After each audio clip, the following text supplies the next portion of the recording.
ang nag-deliver papunta sa bahay nila Pangulong Bongbong Marcos at Speaker Martin Romualdez mag-insert o magpasok ng 100 billion worth of projects sa BICAM. Sana po ay hindi nila ako mapatay bago ko mailabas ang lahat. Ginawa ko lang ang utos sa akin, pero ngayon, handa na akong harapin ang lahat.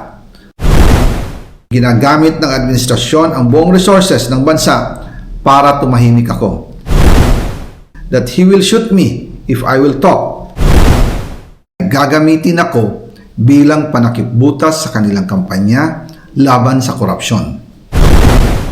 Hindi na ako mananahimik, ilalabas ko ang lahat ng katotohanan. May resibo, may ebidensya, at may pangalan. Para sa bawat Pilipino, alam ko na buo ang galit ninyo sa akin ngayon. Nauunawaan ko rin kung bakit, lalo na at malaki ang halagang nakataya. Pero bago kayo humusga, hayaan ninyong ipaliwanag ko ang buong katotohanan. Matagal akong hindi nagsalita dahil may direktang utos sa akin. Huwag nang bumalik ng Pilipinas at manahimik na lamang. Umalis ako noong July 19, 2025 para sa aking medical check-up. Nakaplanong bumalik pagkatapos ng SONA ni Pangulo. Pero habang papauwi na ako, tinawagan ako ni dating Speaker Martin Romualdez at sinabihan, "Stay out of the country. You will be well taken care of as instructed by the President." Noon naniniwala pa ako sa kanila, kaya't hindi ako bumalik.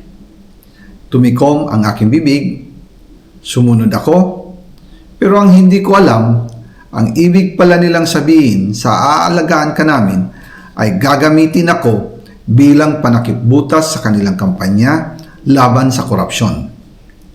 Ginawa nila akong poster boy ng kanilang sariling kasinungalingan.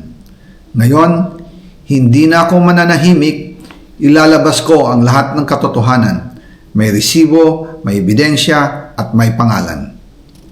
Nagsimula ito nung tumawag si Sekmina Pangandaman sa akin nung nagumpisa ang BICAM process last year, 2024. Ang sabi niya, katatapos lang ng meeting nila ni Pangulo at may instructions na mag-insert o magpasok ng 100 billion worth of projects sa BICAM.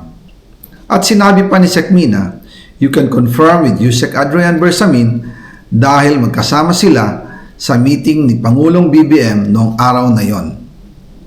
Tinawagan ko po agad si Yusek Adrian Bersamin at tinanong ko kung may instruction nga ba ang Pangulo na magpasok ng 100 billion during their meeting. Ang sabi niya ay totoo nga po. Right after our conversation, tinawagan ko po si dating Speaker Martin Romualdez at nireport ko ang instructions ng Presidente to insert the 100 billion projects. At sinabi niya sa akin, what the President wants, he gets.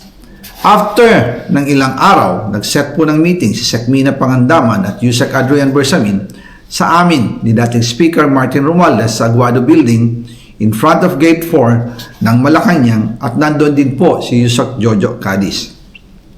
During the meeting, binigay po ni Yusek Adrian Bersamin ang listahan na worth 100 billion.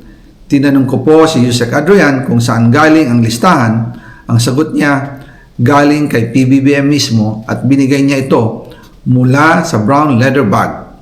Nung sinabi po ni Yusek Adrian Bersamin, yung brown leather bag, naalala ko noong nasa Singapore kami right after the elections of May 2022 sa Hilton Hotel, kami ni dating Speaker Martin and PBBM habang pauwi at pabalik ng Pilipinas, hinabol ng PSG ang brown leather bag at ang sabi ni PBBM, maiwan na lahat, wag lang ang brown leather bag. Kaya naniwala ko na utos talaga ito ng Pangulo. Pagkatapos ng ilang araw, I informed sina dating Speaker Martin Romualdez, Sekmina Pangandaman, Yusek Adrian Bersamin, and Yusek Jojo Cadiz na kung pwede 50 billion lang ang ipasok sa program funds dahil so sobra ang DPWH funds versus sa DepEd. In practice, hindi pwede na mas malaki ang budget ng DPWH kaysa edukasyon. And yung balance na 50 billion, ilagay na lang sa unprogrammed funds for the 2025 budget dahil Office of the President din ang nagre-release ng lahat ng unprogrammed funds. Pagkatapos ng isang araw, tinawagan ako ni Sec Mina at sinabi ang mensahe ng Pangulo. Ipasok ninyo yan dahil pinangako na sa akin ni Speaker Martin yan at hindi na pwedeng baguhin. Kumbaga, ang utos ng hari hindi pwedeng mabali. Again, I informed the Speaker and asked clearance about the instructions ng Pangulo. At ang sabi niya, wala tayong magagawa. Kaya po nagtataka ako kung bakit sinasabi ni Pangulo na hindi niya makilala ang budget, samantalang lahat na binawas at dinagdag sa mga ahensya ng gobyerno ay humihingi ng approval sa kanya si Sec Mina Pangandaman.